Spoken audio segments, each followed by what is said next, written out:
Kita mengikuti dan mereka meminta lebih. Kita mengalah dan mereka merasa wajar. Kita berusaha menjadi baik dan mereka menganggap memang kita seharusnya melakukan hal itu. Lama-kelamaan, kita bukan lagi hidup sebagai diri kita sendiri. Kita boleh berbuat baik, tapi kita nggak harus mengorbankan diri kita untuk membuat semua orang bahagia. Bukan untuk menjadi egois, tapi untuk menjaga kewarasan, kedamaian, dan energi di hidup kita.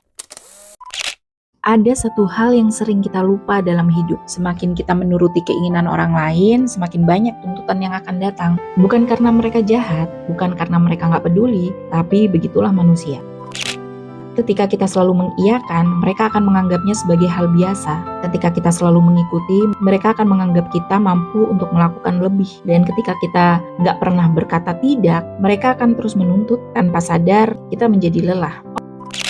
Orang lain selalu punya standar, selalu punya ekspektasi, selalu punya versi mereka sendiri tentang bagaimana kita harus hidup. Mereka ingin kita begini, lalu nanti mereka ingin kita begitu. Dan ketika kita memenuhi satu hal saja, mereka akan meminta satu hal lagi, dan begitulah siklusnya.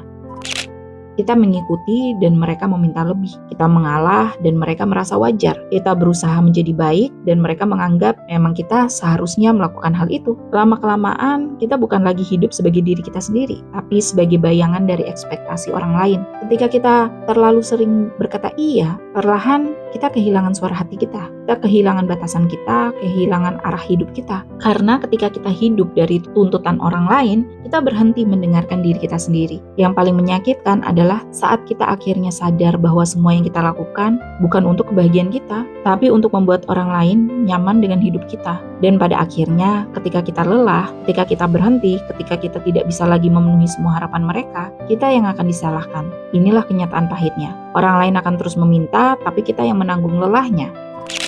Menghormati orang lain itu penting, tapi menghormati diri sendiri jauh lebih penting. Kita boleh membantu orang lain, tetapi kita tidak wajib memenuhi semua ekspektasi mereka. Kita boleh berbuat baik, tapi kita nggak harus mengorbankan diri kita untuk membuat semua orang bahagia. Kita punya hak untuk menolak, kita punya hak untuk menetapkan batasan.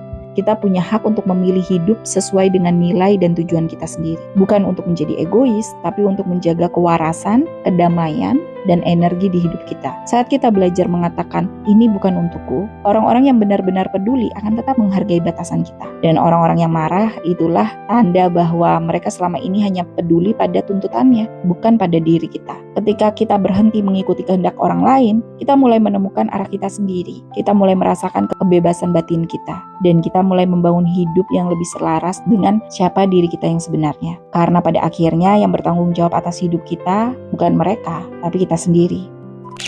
Ingat ini baik-baik, semakin kamu mengikuti keinginan orang lain, semakin besar tuntutan mereka. Semakin kita berani mendengarkan diri sendiri, semakin kita menemukan kedamaian. Hidup kita adalah milik kita, pilihan kita adalah milik kita, dan masa depan kita gak boleh diatur oleh siapapun selain diri kita sendiri.